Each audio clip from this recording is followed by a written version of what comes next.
Marcus Thompson sat quietly in the corner booth of Danny's diner, nursing his black coffee and reading the morning newspaper. The 4-5-year-old man looked ordinary enough, medium height, graying hair at the temples, wearing a simple flannel shirt and jeans. Nothing about his appearance screamed dangerous or military. The only hint of his past was a small eagle tattoo, barely visible on his forearm, and the way he unconsciously positioned himself to watch both the entrance and the back exit. It was a Tuesday morning in the small town of Millbrook, and the diner was mostly empty except for a few regulars. Marcus had moved here 6 months ago, seeking the quiet life after 20 years in the Navy SEALs. He'd seen enough action in Afghanistan, Iraq, and other places he couldn't talk about. Now, he just wanted peace, a simple job at the local hardware store, and the chance to fade into normal civilian life. The bell above the door chimed as 3 young men walked in, probably in their early 20s. They were loud, boisterous, and clearly looking for trouble. The leader, a tall guy with bleached hair and multiple face piercings, wore a leather jacket despite the warm weather. His 2 friends followed behind like loyal dogs, one short and stocky, the other thin with nervous eyes. "This place is a dump," the leader announced loudly, his voice carrying across the small diner. "Look at this pathetic excuse for a restaurant." His eyes scanned the room dismissively until they landed on Marcus, who continued reading his paper, trying to stay invisible. The 3 troublemakers slid into the booth directly behind Marcus, their conversation growing more obnoxious by the minute. They complained about everything: the coffee, the menu, the decorations, even the other customers. The elderly couple in the far corner gathered their things and left quickly, clearly uncomfortable. "Hey, old man," the leader suddenly called out to Marcus. "You got a problem with us being here?" Marcus didn't look up from his newspaper. "No problem at all," he said quietly, hoping they would lose interest and move on. But his calm response seemed to irritate them more. The stocky one leaned over the back of the booth and knocked the newspaper out of Marcus's hands. "My friend asked you a question.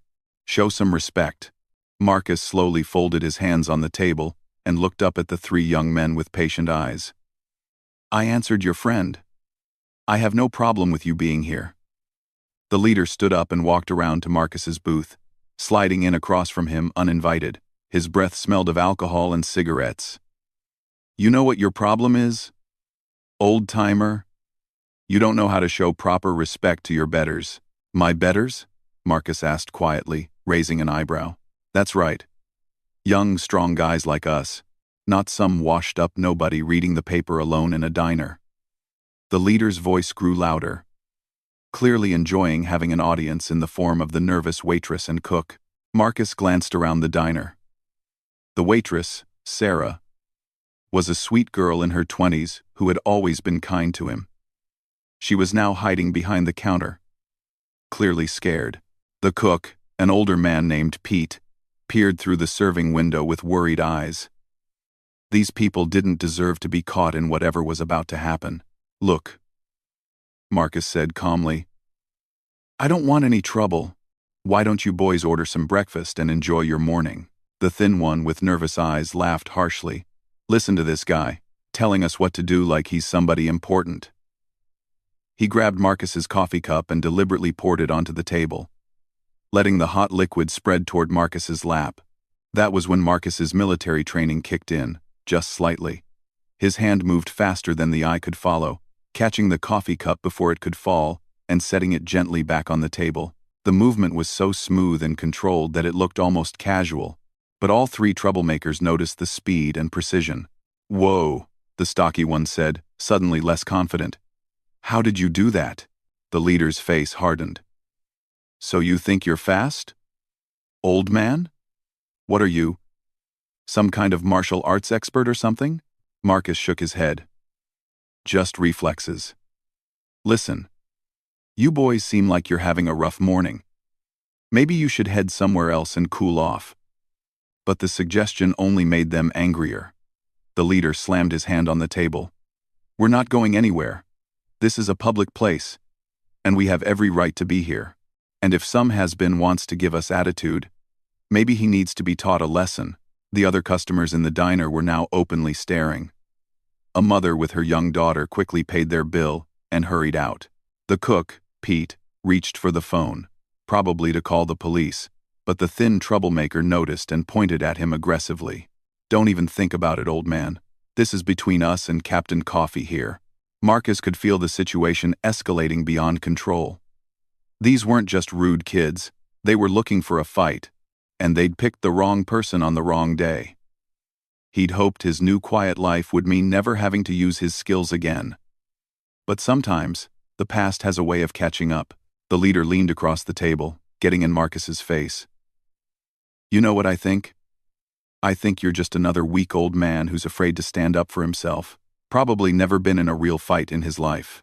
The irony of the statement wasn't lost on Marcus. He'd been in more real fights than these three combined could imagine. He'd fought Taliban fighters in mountain caves, Al-Qaeda operatives in desert compounds, and pirates on the high seas. But he couldn't say any of that. His service record was classified. His missions were secret, and his identity was supposed to be buried. "I think you're right," Marcus said quietly, playing along. "I'm just a quiet guy who doesn't want trouble." This seemed to embolden them further. The stocky one stood up and cracked his knuckles theatrically. "Maybe we should teach this coward what happens when you disrespect us." "Yeah," the thin one agreed, pulling out his phone to start recording. "This is going to be hilarious." 3 against 1, and the old guy's already scared. Marcus looked at each of them carefully, his trained eye automatically assessing threats, weapons, fighting capabilities, and escape routes. The leader was all talk. Probably never been in a real fight. The stocky one had some muscle, but moved like he'd learned fighting from movies. The thin one was obviously the weak link. Nervous and jumpy. None of them had any idea what they were dealing with. Marcus had hoped to keep his past buried, to live out his days as just another small-town resident. But these three were about to learn a lesson that would stay with them for the rest of their lives. The leader stood up and stepped closer to Marcus's side of the booth. "Get up, old man. Let's see if you fight as weak as you talk." Marcus remained seated, his hands still folded calmly on the table. "I really don't want to do this." "Too bad," the stocky one shouted, reaching across the table to grab Marcus's shirt. That was the moment everything changed. In the space between one heartbeat and the next, 20 years of elite military training took over, and 3 cocky young men were about to discover exactly what it meant to disrespect a former Navy SEAL. The moment the stocky troublemaker's hand touched Marcus's shirt, muscle memory from 2 decades of combat training activated. Marcus moved with the fluid precision of a machine designed for warfare, but controlled enough to avoid causing permanent damage to 3 civilians who simply didn't know better. His left hand intercepted the grabbing motion, applying pressure to a nerve cluster that immediately numbed the stocky man's entire arm. Simultaneously, Marcus rose from his seat in one smooth motion, using his right hand to guide his attacker backward into his friends. The whole movement took less than 2 seconds, and looked almost graceful, like a choreographed dance. The stocky troublemaker stumbled backward, his arm hanging uselessly at his side, confusion and pain written across his face. "What did you do to my arm?" "I can't feel my arm." The leader and the thin one stared in shock. This wasn't how their intimidation was supposed to go. The old man they'd planned to humiliate was standing calmly beside the booth, not even breathing hard, while their friend clutched his numb arm in panic. "That's a temporary nerve block," Marcus explained quietly, his voice still calm and patient. "Feeling will return in about 10 minutes. No permanent damage." The leader's face flushed red with anger and embarrassment. "You think you're smart, old man? That was just a lucky move. There's still 3 of us and 1 of you." Marcus sighed deeply. He'd hoped the demonstration would be enough to end this peacefully. "Please, just leave. No one needs to get hurt here." But the leader was too proud and too angry to back down now, especially with his friend's phone recording everything. He couldn't let himself look weak in front of his crew or whatever social media audience would see this later. "Take him down," the leader shouted, pulling a knife from his jacket pocket. The blade was only about 4 inches long, Probably meant for intimidation more than actual fighting, but it changed the situation completely. Marcus's demeanor shifted subtly. His shoulders squared slightly, his stance widened just a fraction, and his eyes went cold. Anyone with military experience would have recognized the signs immediately, but these three had no idea they'd just escalated from a bar fight to a combat situation. The thin troublemaker rushed forward first, throwing wild punches with no technique or strategy. Marcus sidestepped easily, used the attacker's own momentum to guide him face first into the wall, and applied a sleeper hold that dropped him unconscious in seconds. The young man crumpled to the floor, completely unharmed but out of the fight. The leader stared in disbelief. His knife-wielding hand started to shake. "What the hell are you?" "Someone who really doesn't want to be doing this," Marcus replied honestly. The stocky one, his arms slowly regaining feeling, tried a sneak attack from behind. Marcus heard him coming from 5 feet away. SEAL training included developing almost supernatural awareness of one's surroundings. Without even turning around, Marcus stepped sideways, caught his attacker's wrist, and applied a joint lock that sent the man to his knees, whimpering. "Please stop fighting me," Marcus said, still holding the pressure point that controlled his attacker's entire arm. "I don't want to hurt anyone." Now it was just Marcus and the leader, who stood frozen with his small knife, suddenly realizing he was way out of his depth. The confident young man who'd walked into the diner looking for trouble was now sweating, his hand trembling as he pointed the blade at someone he clearly didn't understand. "Stay back," the leader shouted, his voice cracking with fear. "I'll cut you up, old man." Marcus studied him carefully. The young man was scared now, which made him more dangerous, not less. Scared people with weapons made bad decisions. Marcus had seen it countless times in combat situations around the world. "What's your name?" Marcus asked gently, the way he might talk to a frightened child. "What?" The question threw the leader off balance. "Your name." "I'm Marcus." "What's your name?" Tyler." "Okay, Tyler, I can see you're scared. That's smart. You should be scared, but you don't have to be hurt. Just put the knife down and walk away." Tyler's eyes darted around the diner. His 2 friends were down, one unconscious, one on his knees clutching his arm. The waitress was still hidden behind the counter. The cook was definitely calling the police by now. Everything had gone wrong. And this old man was talking to him like a disappointed father. "Shut up," Tyler screamed, lunging forward with the knife. What happened next seemed to defy the laws of physics.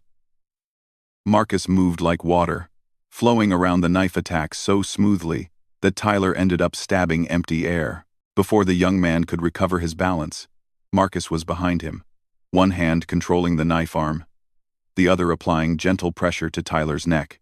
Tyler found himself frozen, the knife still in his hand, but completely unable to move it. He could feel the strength in Marcus's grip, like being held by a mechanical vice that could crush him without effort but chose not to. "The knife, Tyler," Marcus said quietly into his ear. "Drop it." Tyler's fingers opened involuntarily, and the blade clattered harmlessly to the floor. "Now," Marcus continued, still holding the young man immobilized, "you and your friends are going to apologize to Sarah and Pete for disrupting their workplace. Then you're going to leave quietly and never come back here. Are we clear?" Tyler nodded frantically, tears of humiliation running down his cheeks. Marcus released him and stepped back. Tyler immediately stumbled forward, gasping and rubbing his neck. His friends were slowly getting to their feet, the thin one just regaining consciousness, and the stocky one's arm finally working again. "I'm sorry," Tyler mumbled toward the counter where Sarah was peeking out fearfully. "We're sorry for causing trouble." His friends, still dazed and confused, mumbled similar apologies. "Now leave," Marcus said firmly. "And Tyler? Next time you want to pick a fight with someone, make sure you know who you're dealing with first." The 3 troublemakers stumbled toward the door, supporting each other and looking nothing like the confident bullies who'd walked in 20 minutes earlier. Tyler paused at the entrance and looked back at Marcus with a mixture of fear and curiosity. "Who are you, man? Really?" Marcus sat back down in his booth and picked up his newspaper. "Just a guy who wants to drink his coffee in peace." As the door closed behind them, Sarah emerged from behind the counter, her hands still shaking. "Marcus, that was incredible. How did you do that? Are you like a martial arts teacher or something?" Pete came out of the kitchen, wiping his hands on his apron and shaking his head in amazement. "In 30 years of running this place, I've never seen anything like that. Those boys were looking for serious trouble, and you handled them like they were children." Marcus folded his newspaper and stood up, leaving a $10 bill on the table for his coffee. Sometimes people just need to be reminded that actions have consequences. But as he walked toward the door, Marcus felt a familiar weight settling on his shoulders. He'd managed to handle the situation without seriously injuring anyone, but he'd also revealed skills that were supposed to stay hidden. In a small town like Millbrook, word traveled fast, and questions would be asked. The peaceful, anonymous life he'd been building was about to get much more complicated. Word spread through Millbrook faster than Marcus had expected. By that evening, his phone was ringing with calls from curious neighbors, and by the next morning, there was a small crowd gathered outside the hardware store where he worked. The story had grown in the telling, as stories do in small towns. Some versions had him fighting off 10 armed men. Others claimed he was a former CIA agent. One particularly creative account suggested he was a retired superhero. Marcus tried to go about his normal routine, but everywhere he went, people stared and whispered. At the grocery store, mothers pulled their children closer when they saw him. At the post office, conversations stopped when he walked in. The quiet anonymity he'd craved was completely shattered. The real trouble started 3 days later when Tyler Morrison returned to the diner. But this time he wasn't alone. He'd brought his older brother Derek, a man in his 30s with prison tattoos and the kind of reputation that made smart people cross the street. Derek Morrison was known throughout the county as someone who settled disputes with violence and asked questions later. Sarah called Marcus at the hardware store, her voice trembling with fear. "Marcus, you need to stay away from here today. Tyler came back with his brother and some other guys. They're saying they want to settle the score with you. Derek Morrison is bad news, Marcus. Really bad news." Marcus thanked her for the warning and hung up the phone. His boss, an elderly man named Frank, had overheard the conversation. "Son, maybe you should take the day off. Hell, maybe you should take a vacation."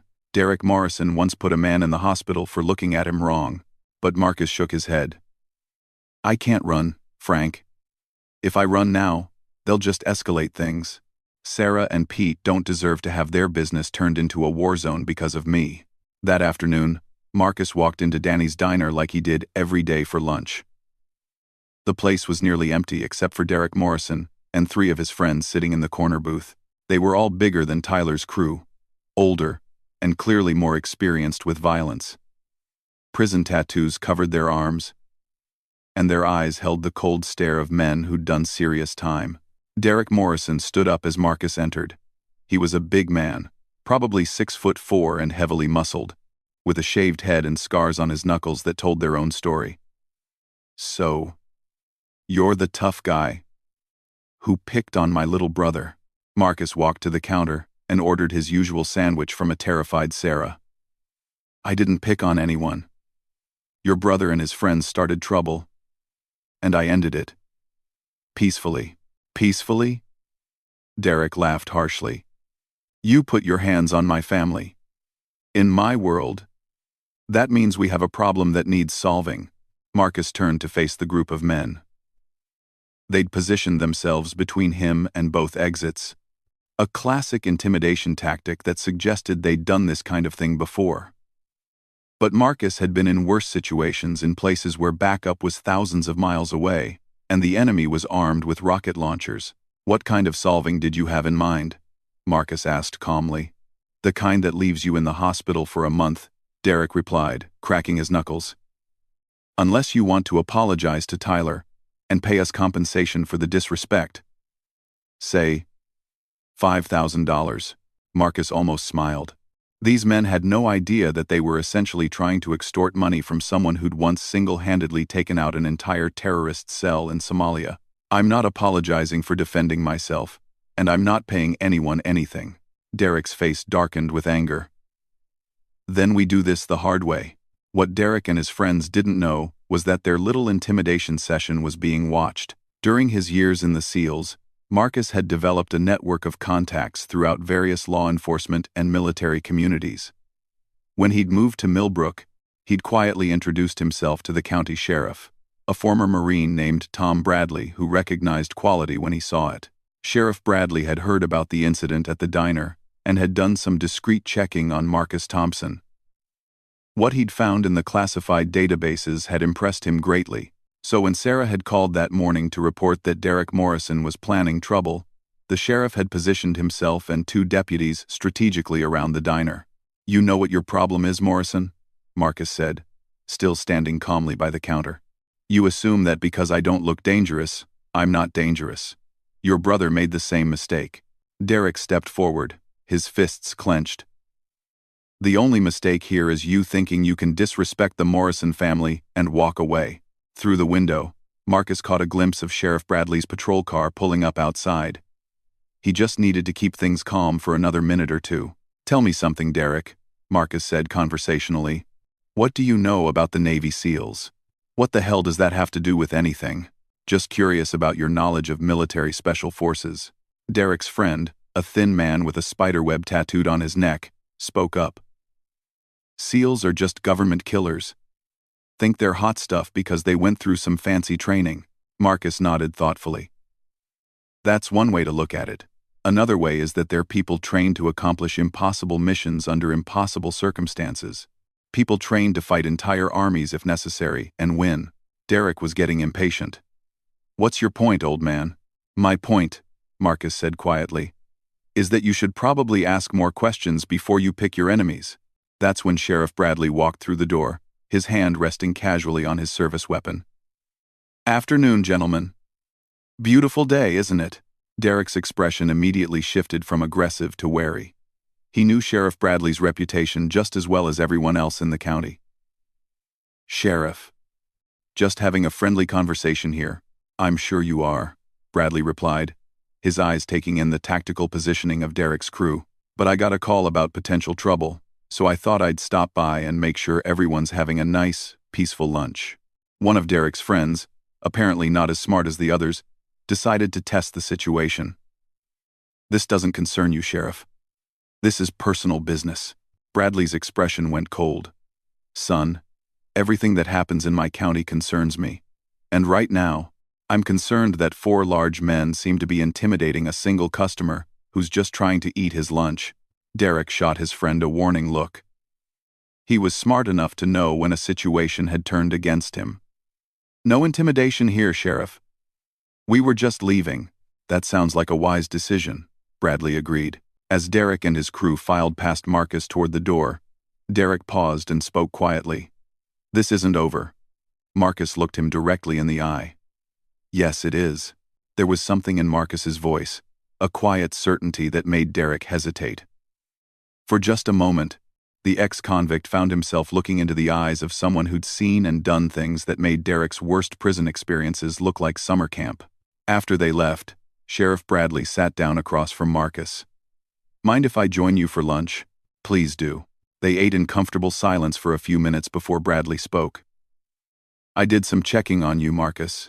Very interesting reading, what little I could access." Marcus looked up from his sandwich. "How much could you access?" "Enough to know that Derek Morrison has no idea how lucky he is that you prefer peaceful solutions." Bradley leaned back in his chair. 20 years. Multiple deployments. Classified missions. Purple Heart, Bronze Star, Silver Star. That's quite a resume. That was a different life. Maybe, but skills like yours don't just disappear. And sometimes small towns need people with those skills, even if they don't realize it. Over the following days, something interesting happened in Millbrook. Word gradually spread about who Marcus really was.